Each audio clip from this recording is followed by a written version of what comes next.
Hello and welcome to my channel. My name is Jessica and I am so glad that you are here. Today I would like to talk about the books that I read in the first half of March. So far it's been a kind of reading month for me a little bit. I've had a lot of kind of medium rated books, which isn't bad, but I haven't found any books yet that are gonna just like really blow my socks off. But having said that, let's go ahead and get started. I've got my chai tea and I'm ready to talk about some books. The first book that I read this month was The Sword of Kaigen by M.L. Wang. So this book, I've seen it all over Book Talk and BookTube and Bookstagram and all the things that start with book. It seems like it's super popular. Everyone seems to love it. I know it's independently published. I knew that it had an older female main character, which is not something that I feel like we see a lot in fantasy, and so it's something that I thought I would really enjoy. It was 600 pages long, and it is on Kindle Unlimited, not at my library, so I had to finish it really quickly because my Kindle Unlimited subscription ran out on the 12th. The Sword of Kaigen is set in this kind of mountainous region. There's ice, there's snow, there is a training academy that is on top of a mountain that has this super treacherous journey to even get to class in the morning. It was definitely a really exciting setting, something that I haven't read a lot of books that have that kind of feeling where you can just feel the cold, you know. It was very distinctive. It was a very distinctive setting, and I did really enjoy that. The main characters in the book are a teenage boy named Mamoru, who is training at the aforementioned school that is at the top of a mountain, and his mother, Misaki. Misaki is the older female main character that I mentioned before, and she's really kind of more the focus of the book than Mamoru, but when we start the book, we are following her son. I'm a little bit kind of unclear on the situation with the magic in this world. There is magic, but the magic has to do with the weapons that these people fight with. So it's a society where it very much is still a warrior culture. We have people who fight with swords and spears and things like that, but we also have a lot of technology, like there's kind of like almost these cell towers that are going up and things that seem very much like cell phones that people have, but they are still fighting with swords. Just to be clear, swords. And I think you can't question that because that's how it is. So Mamoru is training to become this great warrior, and he starts asking his mother questions about her past. And the secret of Misaki's past is that she trained at a different elite academy to become a warrior before she became a mom and a housewife. The village that the story takes place in is extremely patriarchal. Women are not allowed to be warriors or to hold leadership roles or to really do anything except for be mothers and housewives. But the society that Misaki grew up in, and the place where the school that she was sent, it's very different. It's much more like our own society, I think. So Mamoru starts asking all these questions of her about her past, and she's never told anyone anything, and she has cut that part of herself right off. And of course, you know from the beginning of the book that she is not going to be able to maintain that, right? That's going to come out. That's going to be one of the driving forces of the book, and it definitely was. I would kind of like to go through a few pros and cons for the book because I did have a mixed reaction to it, but I just want to talk through that. So my biggest pro was Misaki herself. I thought she was a fantastic character. She was dynamic. She was really interesting. Her motivations were really interesting to me, even though she made choices that I didn't really understand in terms of allowing herself to be made so small when she really had so much more to give to the world. But I think that made her a more dynamic character. Her marriage is one of the main focuses of the book. She's married to Takeru, who is a member of the ruling family in this world, and he is not honestly a very nice man. He's very cold to her, cold to the children. This is one of the things that is a source of conflict within the book. So some of the cons that I have for this book, I felt like it was unevenly paced. I felt like the climax of the book kind of took place in the middle, and then the second half of the book felt like an epilogue. I don't know, you would have to read it for you to really understand it, but it was not the pacing that I expect in a fantasy book. So that was something that was a con for me because I felt like the second half really dragged. My other con was kind of the relationship between Misaki and her husband. I just really struggled. It was very kind of triggering for me, seeing the depiction of the way that she was treated by him. And I didn't necessarily feel like the book handled that subject as well as I would have liked for it to. So if that is something that is a trigger for you or something that bothers you, I would caution before you go into this book that you should be aware of it. So my ultimate rating for this book was about a 3.5, 3.75, somewhere in there. I thought it was excellent, but I didn't think it reached the heights that I expected it to based on all the hype. I would recommend it. If you're interested in it, definitely check it out. And I am very excited to read her other book, Blood over Brighthaven, which I understand is set in a magical school, which is the thing that I really enjoy. The second book that I read in March was Some Desperate Glory by Emily Tesh. This book is a science fiction novel that focuses on a character named Kier, which is short for Valkyrie. So Kier is a teenager who has been raised in Gaia Station, and she has been raised and trained her whole life to hate a race of aliens who destroyed the Earth. It looks like probably about 30 or 40 years ago, these aliens, the Majota, came and they destroyed the entire planet and all the people on it at the same time. So Kier has been raised to hate these aliens and to believe that she is going to fight the good fight. She's going to be part of the resistance, part of the last remaining group of humans, and that she's going to be a soldier. And as she graduates from her class and she gets ready to take up her new role, she starts to see that maybe some of the things that she has been told aren't exactly true. So it's basically a story about propaganda and fascism and the dangers of those things.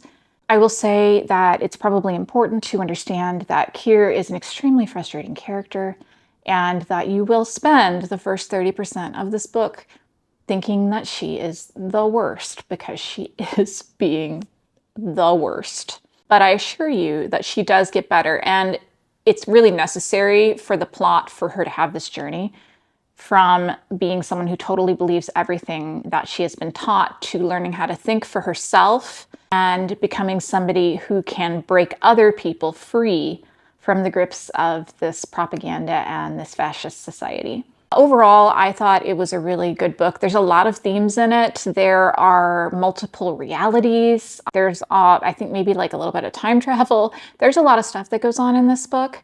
I thought it was extremely well done. I really liked all of the characters.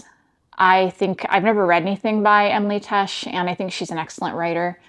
My only reservation with this book is that it really felt to me like it should have been categorized as young adult, but it was categorized as adult sci-fi, and that's not just because the characters were young adult aged. It's because the book did not do as good a job as I would have liked of exploring some of those deeper philosophical questions that go along with fascism and propaganda and the question of what is right and who gets to make the decision for everyone else of what is right. All of these things, they were explored, but not quite as deeply as I feel like they should have been for an adult science fiction book. So that probably lowered my rating on that just a little bit, but this was still a 4-star book. I thought it was excellent. And I think if you're looking for an easy to read story that gives you some things to think about, if you like strong female characters who can sometimes be a little bit headstrong and frustrating, that you would really enjoy it. So this is a book I would definitely recommend. After reading several very serious books, I was excited to get in my hold at the library of What Feasts at Night by KingFisher. KingFisher is one of my favorite authors. I always think that she is able to give me a story that is interesting, but that also manages to make me smile. So this is a scary book, but it's also got so much humor. I just think it's really charming. And if you have not checked out this series, the first book is What Moves the Dead and is a retelling of The Fall of the House of Usher by Edgar Allan Poe. I would definitely recommend checking them out.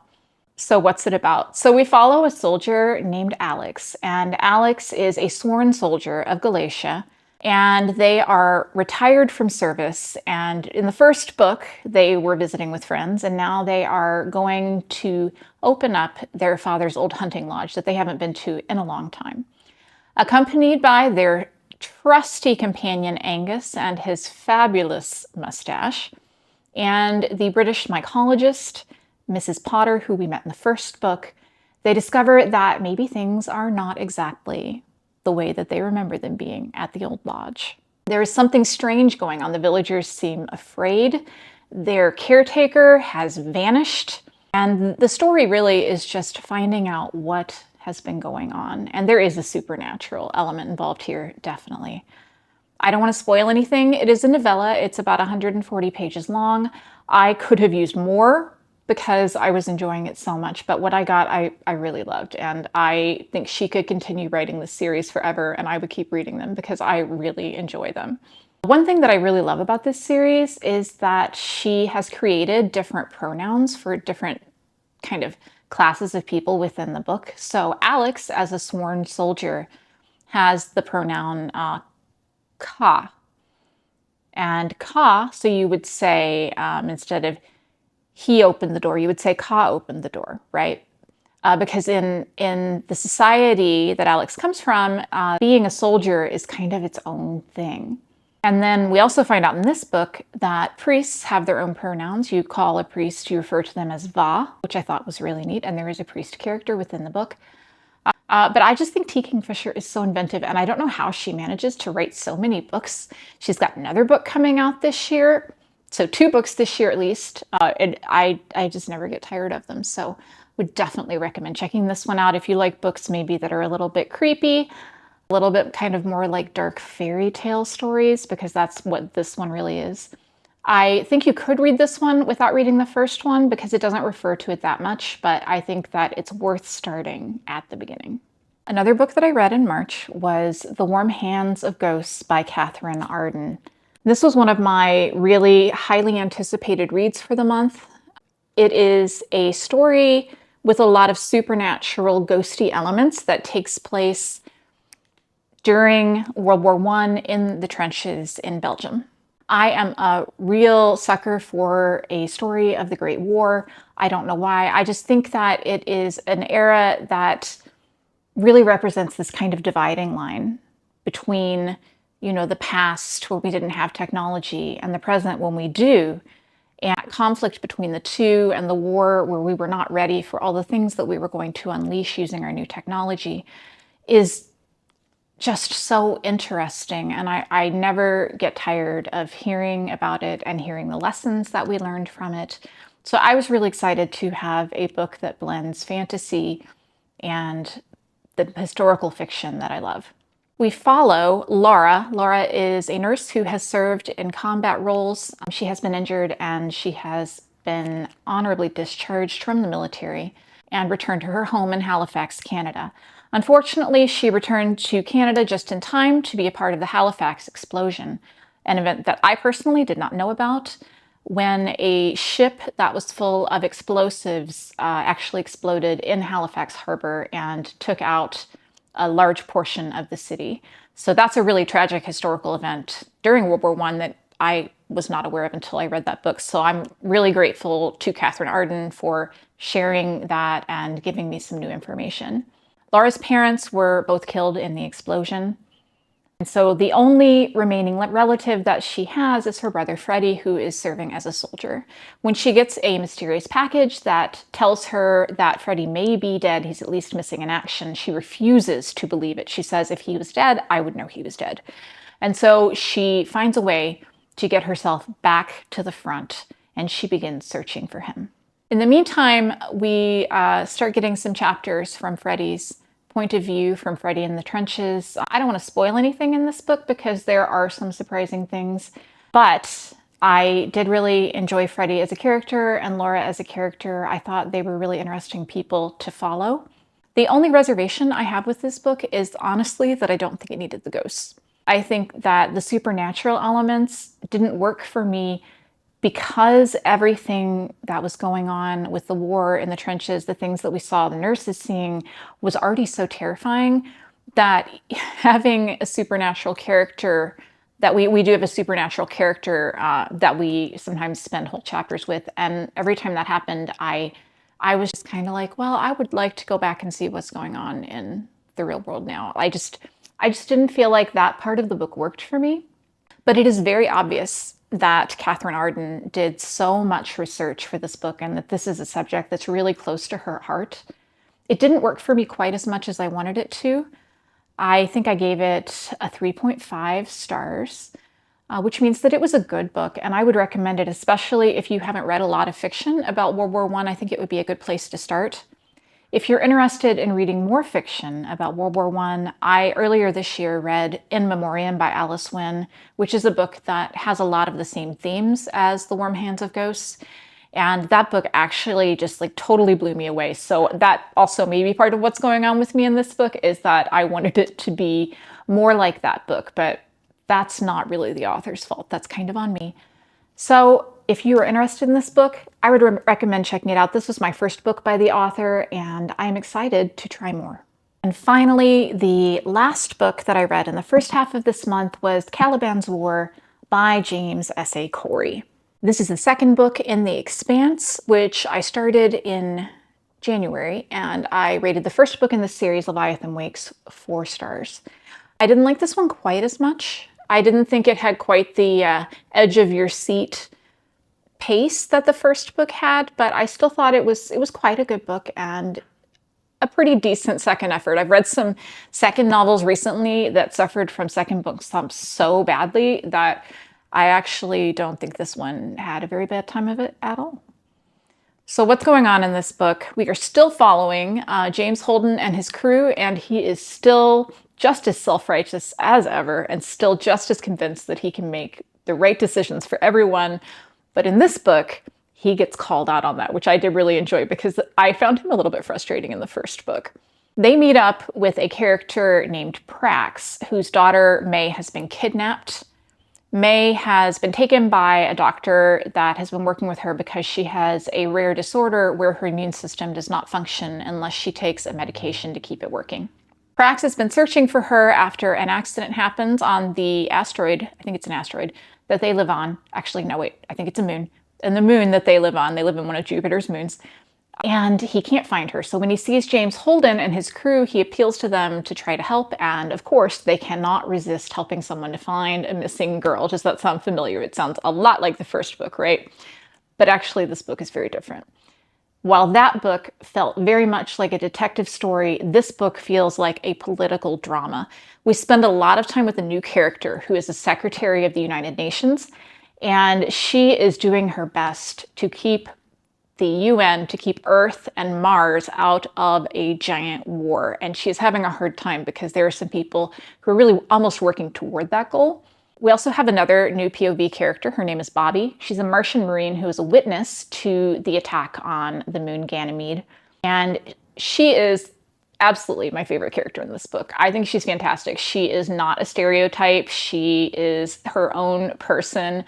I just really loved her. I did think that there were a couple of times when the authors chose to kind of like sexualize her in a weird way, to talk about her in a way that made me a little bit uncomfortable because she was such a tough character and I did not like that. But overall, I thought that the book was really good. I thought that the ending definitely made me want to read the next book.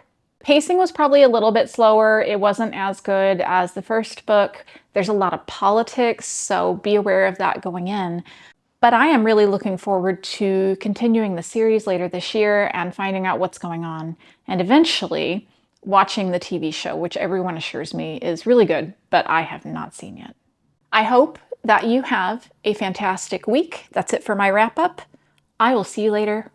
Bye.